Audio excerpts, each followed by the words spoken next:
Assalamualaikum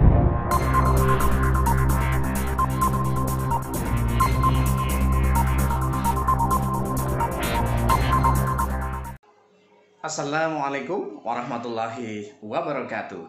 Jumpa lagi dengan saya, Karjono Natar. Kali ini saya akan coba berbagi dengan teman-teman, mungkin bisa diskusi terkait dengan hasil latihan uji kom yang kedua ini. Mungkin ini perlu dibahas, perlu diskusikan. Silahkan nanti berikan komentar, kita diskusikan di dalamnya sehingga kita banyak menambah wawasan ya untuk persiapan uji kom di tanggal 20 nanti. Untuk ikuti video ini sampai selesai, dan jangan lupa klik subscribe, like, dan lonceng serta share pada teman-teman pengawas terutama dan para asesor secara umumnya ya, sehingga kita bisa mempersiapkan diri untuk persiapan tes nanti di tanggal 20 nanti. Yang pertama, ini kalau kita review ya, mungkin dari ketika kita mau login. Ini yang pertama, saya karena kemarin nggak bisa login yang di uji kom yang latihan yang pertama, blas nggak masuk ya. Begitu masuk langsung dapat nilai 502. Kenapa? Karena langsung nggak bisa jalan sama sekali. Nah, ini pengalaman. Akhirnya tadi saya dari jam 8 sudah siap, dan begitu login sama nggak bisa muncul. Di situ dijawab di helpdesk, di situ ditanyakan, katanya nanti jam 9 gitu. Kemarin karena kelewat ya. Wah, ini luar biasa ini. Nah, ini kalau saya lihat teman-teman juga semuanya kayaknya persiapannya mantap ya, luar biasa, sehingga benar-benar siap. Sebelumnya sudah siap semuanya gitu. Nah, tadi saya lupa begitu buka, udah 8:30. Nah, ternyata saya buka, wah kalah kabut juga ya. Itu. Jadi ketika kita login menunjukkan kertas dan KTP kita ya, begitu masuk alhamdulillah langsung bisa ya. Kemudian di NIA-nya dan kemudian dan PIN ya. NIA dan PIN, jangan NIA dan niati. NIA dan niati nantinya ya. Tuh, itu yang pertama. Begitu masuk, nah ini luar biasa. Nanti di situ kita ada pilihan provinsi pertama tadi ya, provinsi, kemudian suruh lanjut begitu. Itu kalau nggak salah begitu tadi. Begitu ini ada dua pilihan, soal, yaitu soal yang berapa kalau nggak salah itu D01 dengan D02 kalau nggak salah ya, begitu ya. Nah itu, kemudian pinnya 1, 2, 3, 4, 5. Nah nanti beda-beda, kalau kemarin 1, 1, 1, 1. Nah ini sekarang 1, 2, 3, 4, 5. Jadi beda-beda betul. Ini artinya apa? Bahwa nanti asesor dituntut jeli bener, nggak bisa yang ngikutin yang sudah kemarin nggak jelas ya, nanti akan masalah. Jadi harus bener-bener jeli gitu, kalau saya lihat seperti itu.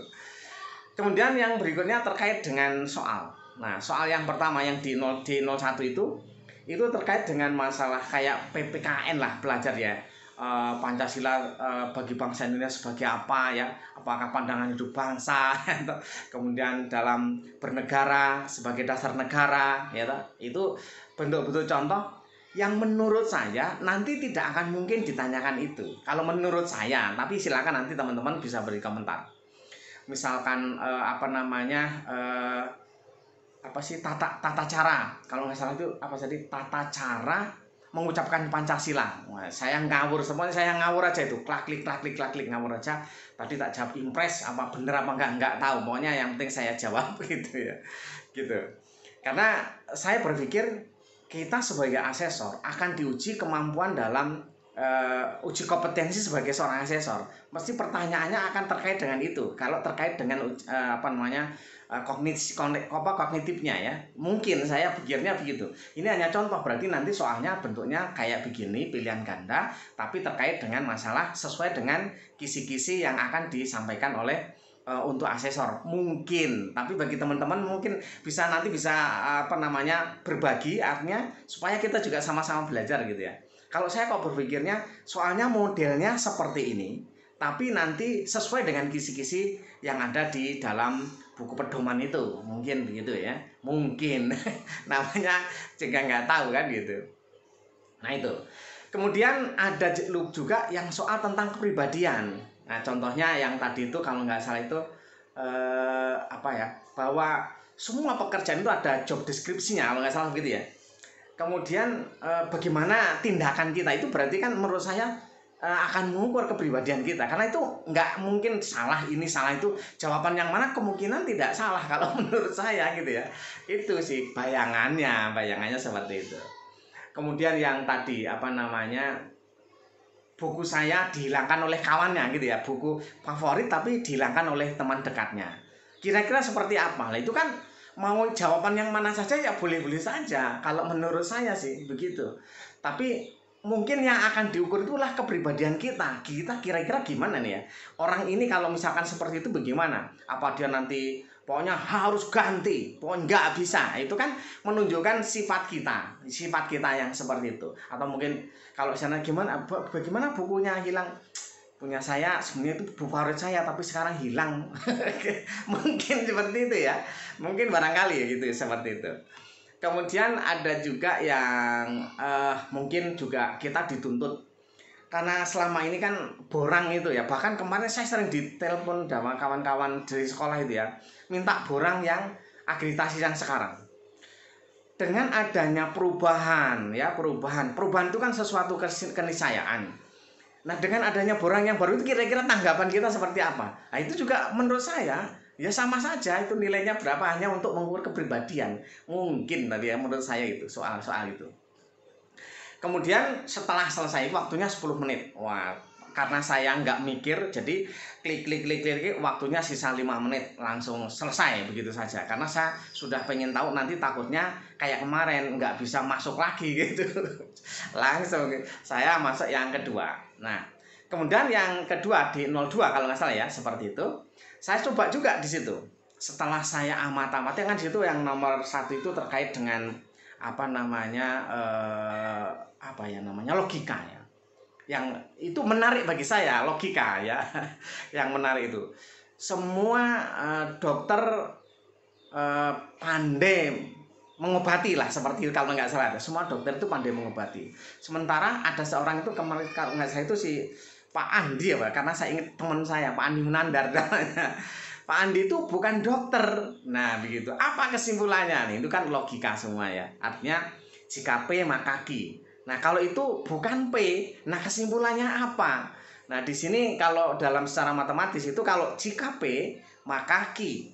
Kalau dia tidak Q pasti bukan P, itu yang sudah pasti kesimpulannya. Ya. Tapi kalau yang jika P maka Q, ini bukan P.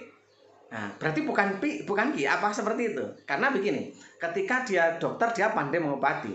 Pak Andi bukan dokter, kira-kira pandai mengobati nggak? Bisa jadi pandai, bisa jadi tidak, kan begitu. Itu logika matematikanya. Gitu ya. Aduh, ada yang sangat menarik sekali itu tadi ya. Saya menjadi lama di situ ya, sehingga waktunya hampir saya kehabisan, nggak sampai selesai. Yang tadi apa yang namanya bahwa hanya keluarganya Bu Ana yang bisa menjadi pengurus koperasi ya kan begitu. Itu si Anto kalau saya Anto ya namanya itu ya, mengatakan seperti itu. Sementara si Anti tidak benar. Pak Andi ini keluarganya Bu Ana tapi bukan pengurus koperasi. Ini kan apa ya? Dia yang disanggah seperti apa begitu. Kalau nggak salah tadi begitu.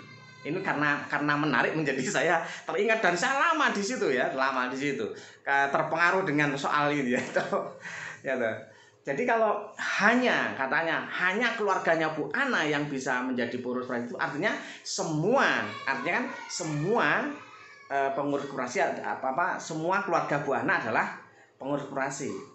Nah dijawab sama si Anto tidak benar. Jadi yang disanggah itu yang mana? Tadi saya berpikirnya berarti ya yang disanggah ya semua keluarganya Bu Ani adalah pengurus koperasi, itu yang disanggah gitu ya. Itu logika berpikir saya gitu. Bener apa enggak tahu lah ya, karena menjadi asik tadi gara-gara itu. Kemudian yang kedua ini yang berikutnya itu ada yang soal tadi bahwa rencana ke depan itu mobil yang produksi tahun 80-an itu tidak boleh lewat di jalan protokol Jakarta kan begitu tadi ya. Ini juga menarik sekali. Saya menjadi tersenyum-senyum membaca itu ya gitu. Kemudian ada beberapa mahasiswa yang dia mobilnya tahun 80-an. Kesimpulannya apa gitu kan? Gitu.